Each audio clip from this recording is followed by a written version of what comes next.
Yeah, it's tail time. Welcome to Cursed Content Club.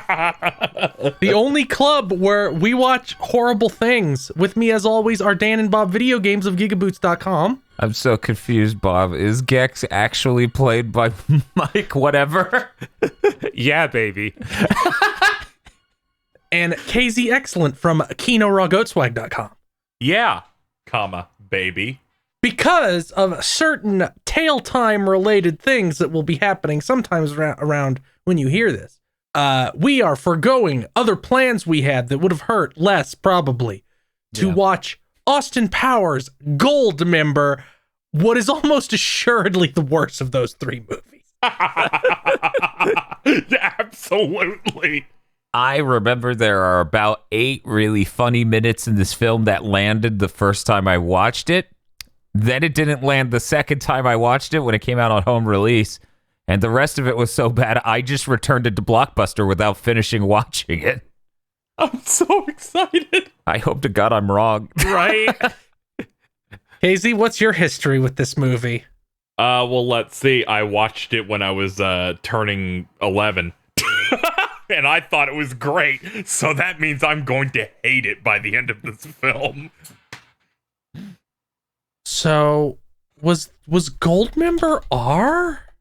No. Okay, no, it's still PG-13. That makes me a little bit less scared because I'd always thought it was like, here's where we're R-rated, and that would have frightened me. Oh no, then it would be a quality of film that I would not be suggesting. Okay. If they do an R cut and some shots just linger longer like Epic Movie. There's no actual difference in content. Yeah, I was gonna say it's just gonna morph into Epic Movie when it hits R. They show a boob.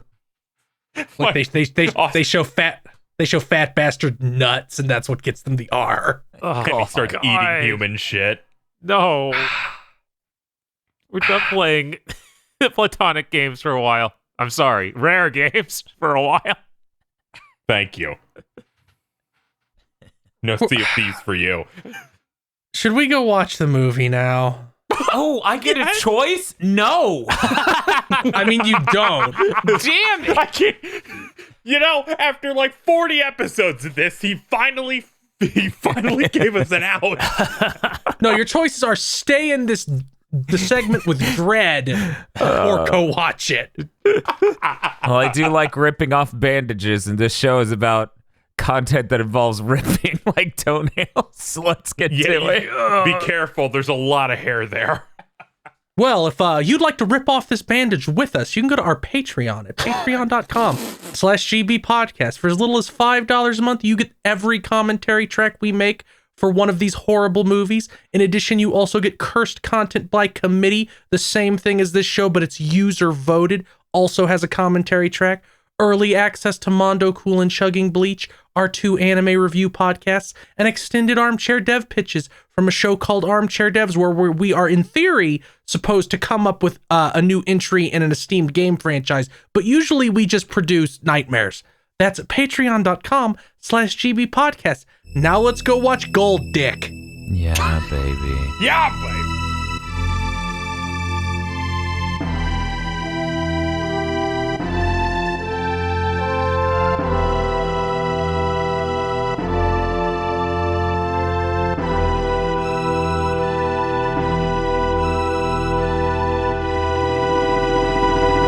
And we're back. It's still tail time, by the way.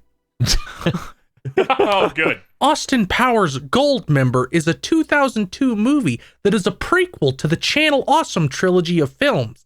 In this movie, you will groan over and over because that's comedy. Maybe. Sometimes a man is hit in the groin. During these moments, the movie is a 10. So, Dan, what did you think of Austin Powers Goldmember? It's all right. It's okay.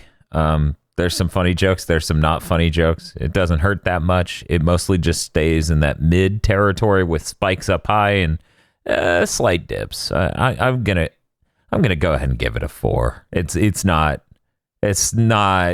too cursed, but it's not the greatest thing we've watched on this series. it is like Little Nicky in the fact like it has peaks, but it doesn't have valleys like Little Nicky has. It just goes down to like the plains. Yeah, at no point does it feel like It's like when you go into your garage, but it's like conjoined with your house, so you have to step down a step. So you're a little bit lower than you were expecting. but you're not going into the basement. At no point does it feel like a good stand-up routine that just harshly segues into the guy on stage looking you in the eye and saying the N-word and you going, "Whoa, I want to get out of here." Oh my god. That's how Adam Sandler movies have felt. So this didn't feel like that would be funnier than Little Nicky. No, it wouldn't. It would be a literal nightmare for me. That would paint the chicken sponsorship in a different light. Oh God! Ugh. Jesus, let's get the fuck out of this hypothetical. Bob, what did you think of the movie? I think 4 is a fair score because it doesn't hold when it gets really bad. Like, I think there are a few scenes in there that are really, really bad, but it's nothing that's lasts a long while. And yeah, it doesn't get as bad as Little Nicky, of course. So yeah, I'll go with 4 as well. KZ. Some of the worst scene I already remembered. All the other bad scenes, I've seen this movie over 20 times in the span of 2002 to 2004. I've been brainwashed, so they didn't hurt me that much. I'm giving it a 5. This movie was hilarious. I am just as mentally broken as I was when I was 11 years old. I'm gonna give this movie a 3. I think some of the lows drag it down a little bit. If you listen to our commentary, I am definitely the one who groans the most. You groaned every time you could feel the easy joke coming, which made me laugh because I'm like, yeah, be disappointed. Hazy, what are you doing? You're supposed to say, yeah, baby. Yeah, baby. There was surprisingly little of that, although the first section of this movie really was I'll make up for it. Okay, here's the Austin Powers checklist. Let's go through it. Yeah. Well, you know what? I won't even say. We got to get it onto our segment. We need to get our segments. We're going to start with best character, as we always do. Dan, who's the best character in this movie? What the fuck kind of question is this? There's so many characters. You gave this movie a 4, Dan. You can't suddenly be like, how the fuck do you expect me to choose the best character? Yeah, none of the characters are exceptional.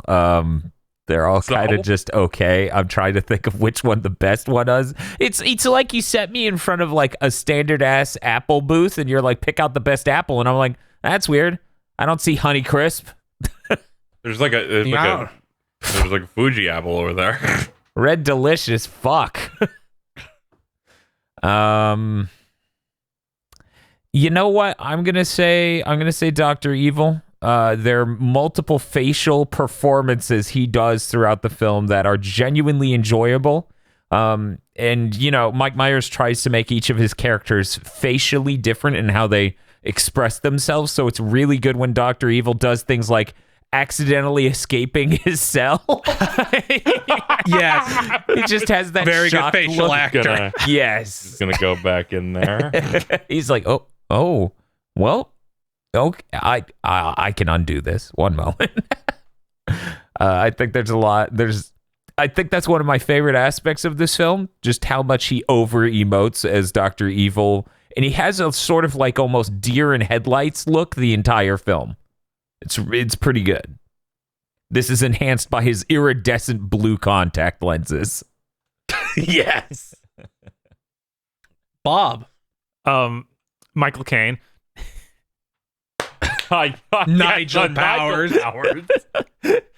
Mainly because they did the flashback where it was clearly just an old movie with him in it. That absolutely killed me. I was like, they can't do this, right? I'm genuinely curious what movie they used. Yeah. Oh, from the Ipcress Express. I can't. These fucking people. Oh God. KZ.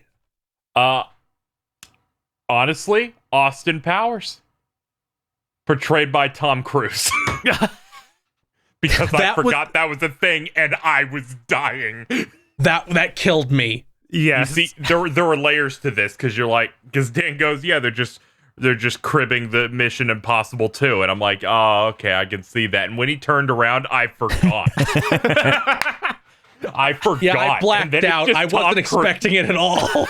And it's Tom Cruise doing his Tom Cruise early 2000s face all the time. Before we found out he was crazy. Yeah, he was doing his crazy face, and I'm like, that's what narrowly beat out my second favorite, which would have just been Danny DeVito's Mini-Me. That was extremely good. So Yeah, good. I'm going to watch this scene again later. Well, I guess I have to go last. I'm going to pick Dr. Evil, but past Dr. Evil. No, Child Dr. Evil. Played by Josh Zuckerman, who sadly went on to do seemingly nothing else of note. Because he's fantastic in this. His ability to copy Dr. Evil's mannerisms was great. And that scene was really funny. It was. Also, shout out to the young Austin Powers, who also did a perfect job emulating that. Yes. If I were to give a second best actor, it would be to Basil. Because I had a stroke the whole movie. I'm like, Basil is so perfect, 1970s handsome male protagonist man, but I can't put my finger on what the fuck this man is known for. He's Logan from Logan's Run. What? Oh my God, he this is. the Now thing. that you said it, I can see it. So this is the thing. You're like, I can't tell you, Bob. I'm going to shoot you on content. I spent the whole movie going, he's doing that voice, that 1970s Right. actor voice where it's just like, I'm a handsome man, and now I'm in the middle of this. You won't get away with this. And I'm just like, what is he doing? Oh no. Now I want a version of Logan's Run where he's still the main actor and he's still supposed to be 20. Yes, because for people who don't know, he plays a teenager in that movie, and he's clearly like 30 years old. What a great film. Hollywood's so good at casting children. Yes. Is this a child? And it's the Look. fucking butterfly meme. Look, at least it's better than It's a Wonderful Life, where they're all 45. It has a pretty similar energy, but yeah, no, it's better than that slightly. We got now we got to move on to worst character. Bob, who's the worst character? The fat guy. Fat Fat bastard. bastard. Yes. This character is in all of the absolute worst parts of the movie. It's what drags the movie down. I almost give it a 3 just because of his inclusion, because every time he showed up, it was the worst joke imaginable. That's true. Yes. It became Conker for moments. It did. They even said like the same lines sometimes. Yeah. But yeah, he lacks the wholesome energy of the guy from the first movie, who's just odd job, but he throws his shoe. Right? We need that guy back.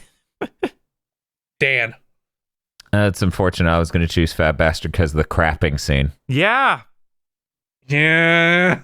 Yeah, that actually stuck with me as a major reason to never watch this film again before I died. I was like, yep, don't want to see that scene again. That sucks. How do we keep hitting things that you mentally processed like never on this series? Never again. Never again. Oh, what's that? I watch things terrible? Okay, well, this is terrible. I guess it's going to happen. Somehow we're going to have to do the Donkey Kong Country show a third time. No. No. Even KZ goes, no. I need to come up with a bit that's new. Which is hard for me. Man. You know what? I'm going to cheat and do a third best character. Masaoka as man who says, but it is not Godzilla. It is legally distinct. It is just like Godzilla. Okay, now then. Well, let's run away because it is Godzilla, which it isn't. Which it isn't. Because that scene was great. Worst character. Oh my God, Bob, you took the worst character of the film. I mean, Everything there's- else from here is lesser. I mean, yeah. No. But there is, one other big one. Look, I'll take it. I've got not a his big- fault. No, I've got a big one. Do you want to take it? Because I will if you don't. It sucks because I don't hate him as a character, but I hate the lightning rod that he is for jokes. Yeah, it's a big lightning rod right near his lips. Oh, I wasn't even thinking of that one. Oh, weird. That's all I could think of. I'm gonna go for that one. Yeah. So there's a mole, and he has a mole. Yeah, he's number 3. It's Fred Savage. Yeah, it's Fred Savage. Yeah, I spent both times watching this movie going, he looks familiar, until Phil said that's Fred Savage. I didn't put it together. Yeah, I was also going, that looks familiar. He looks kind of like Papa John. I better look up. Oh, it's Fred Savage. What? Austin, I've eaten 7 pizzas this week. Judgment Day is upon us. I'm gonna go next. Goldmember. Yeah, He sucks. he's awful. Because he eats his skin. That's part of it, but he's worse than Fat Bastard. Fat Bastard has any joy in any scenes he's in. That fucking fight scene they did in a fat suit, at least you could go, wow, they're brave for doing that in the fat suit. Sometimes if you close your eyes while Fat Bastard talks, you can just imagine this is a scene from Shrek. A little bit. Yeah. But Which I did. Goldmember has no funny bits. He has the kicking thing, and that's it. Yeah, and they do that 4 times. Yeah, they Yes. really overdo it. But and it works every time, which makes it worse. You know what bit he does that half gets me every time? Every time they What? just bring it to the front and have his script character just come out of his mouth and he goes, I'm from Holland. Isn't that weird? Yes. Every So time. that's John Travolta Goldmember, who I think is delightful. The actual character Goldmember is terrible. After that opening scene, I remembered, I'm like, isn't there a Goldmember? Oh, no. Oh, I can't wait. So here's the worst part, and I feel like maybe I was having a stroke during it, but when he gets electrified before it's actually the movie, I think that's Travolta. Because I looked at his face while he was getting electrified in that final scene, and it looked like he was already half Travolta, and I'm like, what's happening? What is it, like Xehanort? I guess. Look, I don't know how the mythos of the Austin Powers universe works. Okay, Netflix, if you do a live-action Kingdom Hearts show, bald John Travolta as Xehanort. Oh, no. This is a lot. No, dude. no. Dude, bald Nicolas Cage in a heartbeat. God, the eyes. I want his face-off performance. That's what I want. KZ, who's the worst character? That's tough, man. Yeah, it is. Yeah, we used all the absolute toxic ones. I mean, to be fair, I wouldn't have picked Goldmember because every time he does the skin thing, I just look away from the screen and it's fine. which Fat means bastard, it's not you can't real. do that for. Yeah, that basically means it's not real. Basically. If I delete this part of the movie, it never was real. I have to pick the biggest nightmare individual that is in the film. Dr. Evil, portrayed by Kevin Spacey. Aged like milk. I don't know. He's playing that a aged villain. well. He's evil. Yeah, I don't. Also, fourth best character of Steven Spielberg doing front flips. yes. Yes. John. Oh, God. Kevin Smith, Dr. Evil, puts out a yearly review video on Twitter. Kevin Smith? Oh, not Kevin Smith, Kevin Spacey. Okay. I was having a stroke. Kevin Spacey, Dr. Evil. Look, I get confused. No, Kevin Smith, Dr. Evil, makes a sitcom with his daughter's boyfriend. That's what he does. I thought he just ran a podcast. He can do Kevin both. Smith, Dr. Evil, wants $1 million so he can pay off his mom's credit cards he maxed out to make his movie. Yes. But he got it, so it's all good. That's all that matters. Yeah. What a fucked up society we have. Yes, Yep. incredibly, actually. Let's move it forward. Okay. We're going to move on to best scene. I'm going to go first.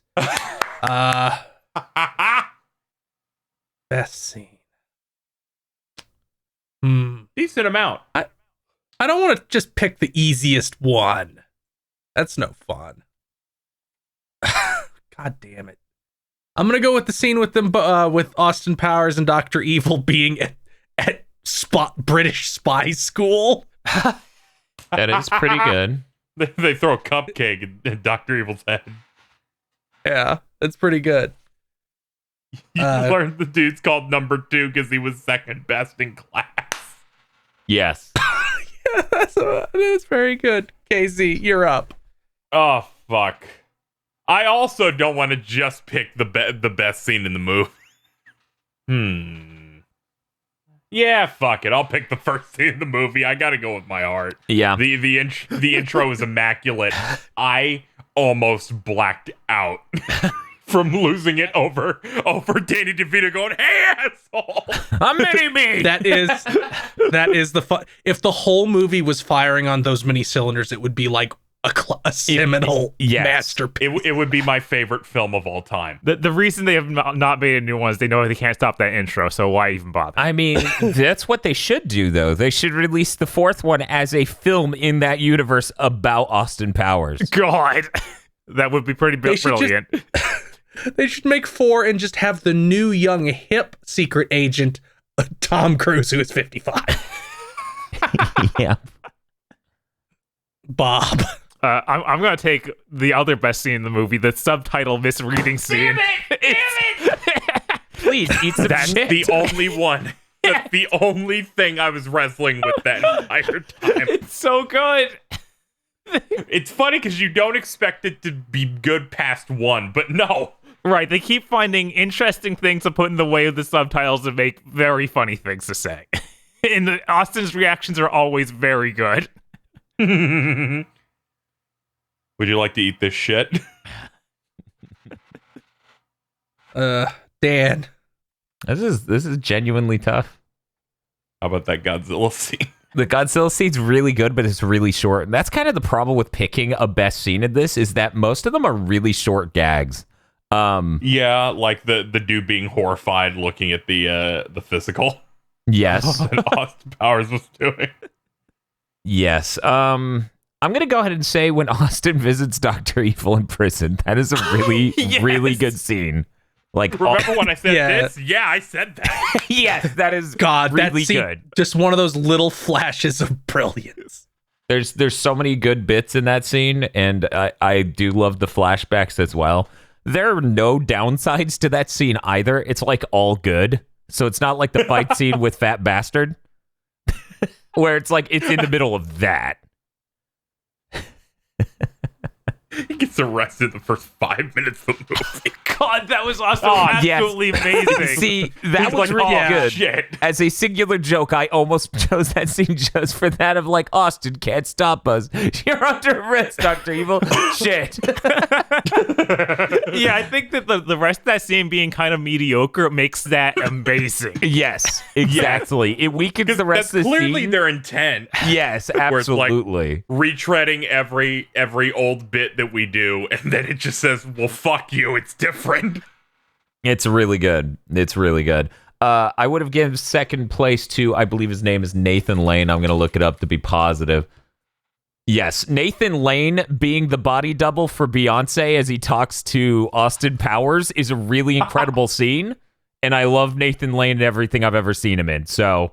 I was impressed. It's really good. The best part... What else has he been in? I'm sure I've seen him a million times, but I can't even remember. He's in this small movie called Stuart Little. Coming soon. He's also in Mouse Hunt. He's also, you may have heard of this, from The Lion King. He is Timon. Oh my God, Jesus. Nathan Lane is a delightful actor. I've loved him in everything I've seen him in. He was also in the Birdcage and also in The Producers, both of which were pretty good. But yeah, he does a fantastic job. That scene is really good. Him sitting there and mouthing everything she's saying, and then he clamps his finger on his makeup thing, and she says, "Ow," and Austin just looks confused. Yeah, it's like, what? Like, wait, how does this work again? I like how MGM almost sued them for the title of this film. Are you serious? Really? The fucking Yeah. cowards. What? They're like, it's too similar to the James Bond films. So they actually had to remove the title from some like promotional material and trailers, but then it got resolved eventually. God, that's stupid. Wow. That's so stupid. But the provision was that the film had to have trailers for upcoming James Bond film. Die Another Day, That's and one really of the Lord good. of the Rings movies. That's really good, actually. God. We're moving on to the worst scene. KZ. The mole scene, specifically the second one. First one, just Dr. Evil, like going, look at this dude with this mole. It's not really exciting. The second one is the worst one, where he just kind of says moly, moly, mole, mole, mole over and over again, and nothing happens. The third one, they're like, get it out of your system. Just do it. Which I kind of like. And then the part where he just puts the stick, starts poking it. I like that. But that second one is just, it's awful, and it's the dark middle chapter of the Mole trilogy. Okay, I'm going second. The first half of the fat bastard scene, from where he's shitting to the start of the fight scene, is unforgivable. Yes. Yeah, it's really bad. Unforgivable. It's the worst. It really It is. just drags it down to the ground. Yeah. Damn. I don't want to talk about it no more. Trying to think of anything that fired anywhere near the scale of that. Really, nothing did. Because So just pick something you didn't care about. I mean, I literally, as I said, I avoided watching the movie again because that scene is so fucking awful.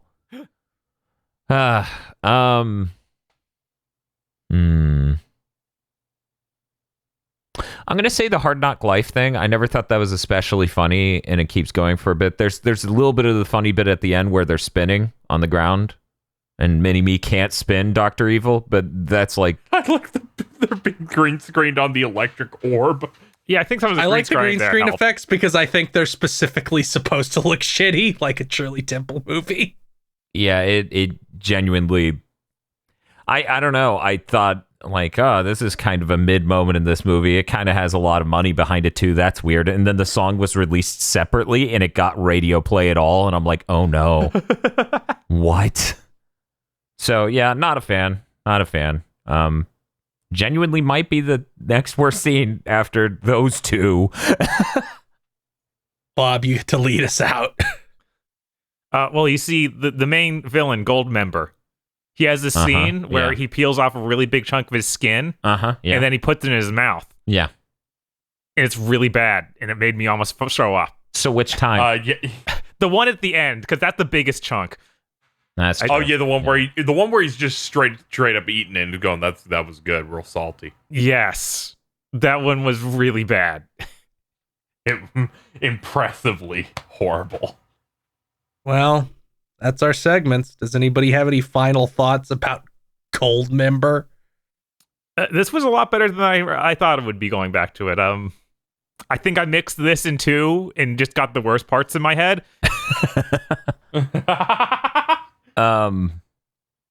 This is better than I thought it would be coming back, but man, that fat bastard shitting scene is still worth not watching the movie for, in my opinion. Yeah, no, you're right. Just skip forward a little bit. It's fine. No, it isn't, because if you skip forward to the fight scene, he immediately like shits his ass like right after it. And it's like, I'm now going to talk about the smell of my shit for 2 minutes. Yeah, you can skip ahead on that one too. Just skip the whole scene because they actually recap what happened there immediately after. It's like, oh yeah, he told us that we need to go do this. Oh God, you're right. You're right. I need the Dan cut. The Dan edit. Chapter the Dan edit removes all the mole scenes and the fast bastard scene. Not the skin part that's important to his character. I think that last mole scene is good. Just because of the stick. I hate all three mole scenes. I don't know.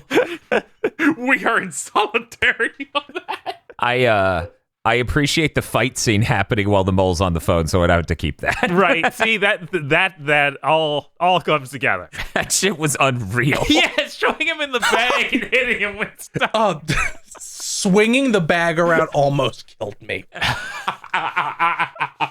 Unhinged. When the fucking Earth falls on Dr.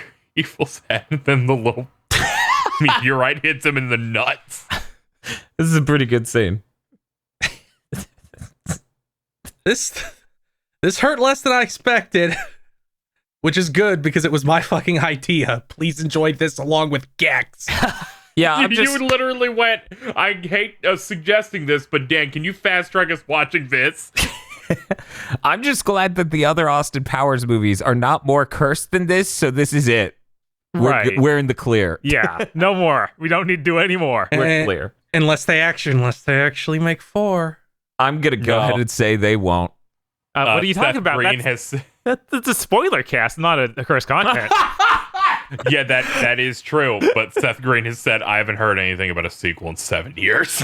Holy shit, thank God. Or he's just not in it. But the director last year said, I sure would love to try.